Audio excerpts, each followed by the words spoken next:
Emily Grierson died, our whole town went to her funeral, through a sort of respectful affection for a fallen monument. We are gathered here today to mourn the loss of Miss Emily. Although most of us didn't know her that well, she was an icon to the citizens of this town, and we let her rest in peace on this day. Alive, Miss Emily had been a tradition, a duty, and a care, a sort of hereditary obligation upon the town dating from the day in 1894 when Colonel Sartoris, the mayor, remitted her taxes. The construction company came with mules and machinery and a foreman named Homer Barron. Whenever you heard a lot of laughing anywhere about the square, Homer Barron would be in the center of the group. Presently, we began to see him and Miss Emily on Sunday afternoon. Hey guys, what's the difference between jam and jelly? I can't jelly... Never mind. Oh, hey, Emily. Hey, Homer, how's it going? Pretty good. Let's get out of here.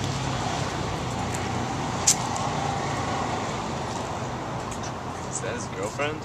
Nah, he's rocking the dude train. Poor Miss Emily, the whispering began. Do you suppose it really is so? They said to one another. Of course it is. She carried her head high enough, even when we believed that she was fallen, like that time when she bought the rat poison, the arsenic. Excuse me? Yeah, how can I help you? Can I have some arsenic? What? Arsenic. Like, for rat poison? Yeah. Alright. There you go. Thank you. So the next day we all said, she will kill herself, and we said it would be the best thing.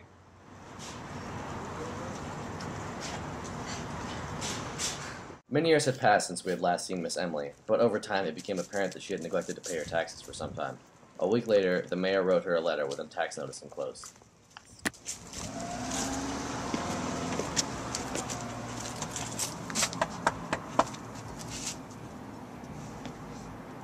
I guess she's not coming. Am I supposed to sleep this here?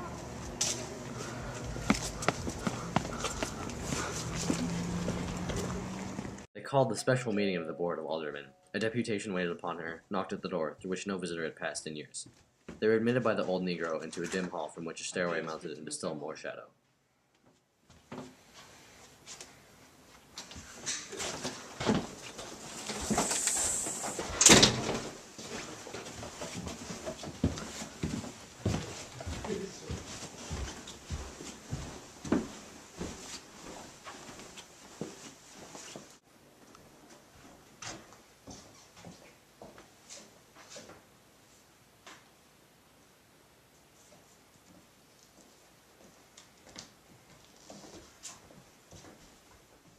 They rose when she entered, a small fat woman in blue, with a thin gold chain descending to her waist.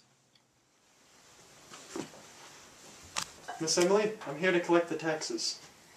I have no taxes in Jefferson. But the sheriff sent you a signed notice telling you to pay your taxes. I got the notice. I have no taxes in Jefferson. But, Miss Emily... Speak to the colonel, Colonel Sartoris. Now, I have no taxes in Jefferson. Toby! Escort this gentleman out of here. So she vanquished them, horse and foot, just as she had vanquished their fathers before about the smell. A neighbor decided to complain to the mayor.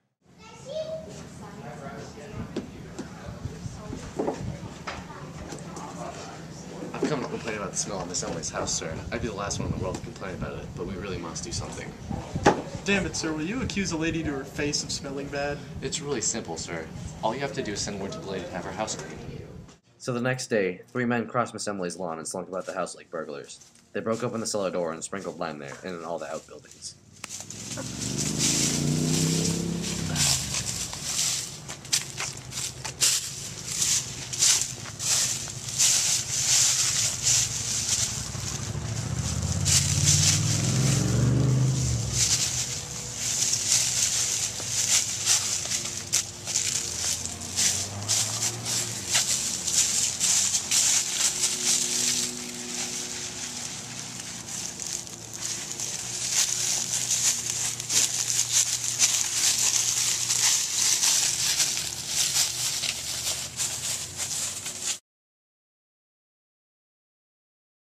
And that was the last we saw of Miss Emily.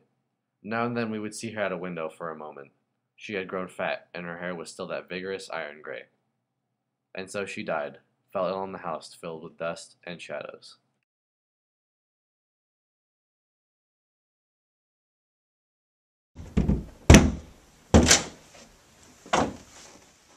The violence of breaking down the door seemed to fill the room with a pervading dust. The man himself lay in the bed. For a long while we just stood there looking down at the body. Then we noticed on the second pillow was the indentation of a head. One of us lifted something from it. We saw it was a long strand of iron gray hair.